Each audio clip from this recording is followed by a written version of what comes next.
Why does this not affect your credit? You are not negotiating due to not having the money to pay the creditors out.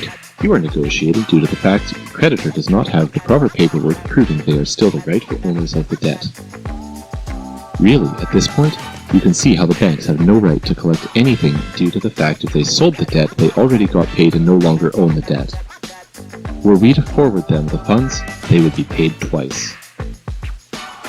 The truth of the matter is that the Canadian system is not ready to allow people to fully discharge their debts, but together with a private lender, negotiating a minimum 25% discount while being released from the compound interest trap, while not affecting your credit report, is a very realistic expectation.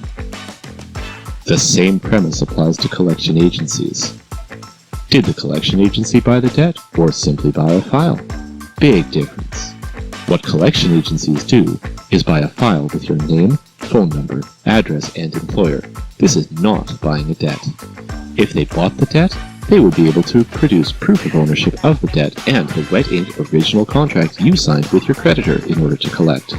This, in fact, would be the document or asset they purchased. If they merely bought the file, they have no legal grounds to collect. This can create a huge opportunity to reduce your debt by thousands while not affecting your credit. If the collector admits to not owning the debt, but is acting as an agent to collect, the collector must be able to prove their client, your creditor, still owns the debt. If the collector does not have proof their client, your creditor, is still the rightful owner of the debt, this is considered a lack of due diligence on the collector's part. This would mean the collector is acting upon the simple fact your creditor told them you owe them money. This is the same as you calling up a collector and simply telling them you are owed money by an entity and they start collecting simply on your word. Very unprofessional.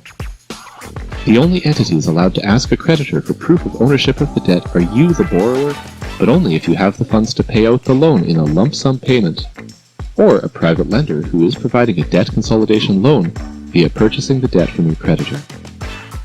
When you, the borrower, and a private lender ask for proof of ownership of the debt together, it is a very powerful combination.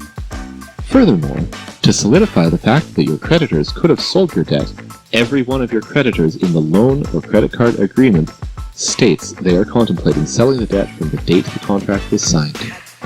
The following paraphrase can be found within each agreement you have signed with your creditors.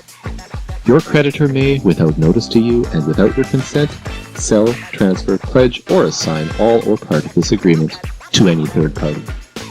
The above paraphrase found within the client agreement you signed with your creditor confirms your creditor could have sold your debt. The above paraphrase found within the client agreement proves your creditor is contemplating selling your debt to a third party from the date the contract was signed. Therefore, the documentation we are requesting is a very reasonable and simple request. Your creditor needs to prove they are currently the rightful owner of the debt, due to the fact debts are bought and sold every day, as implicated in the client agreement. Simply put, your creditor could have sold your debt, as implicated in the client agreement.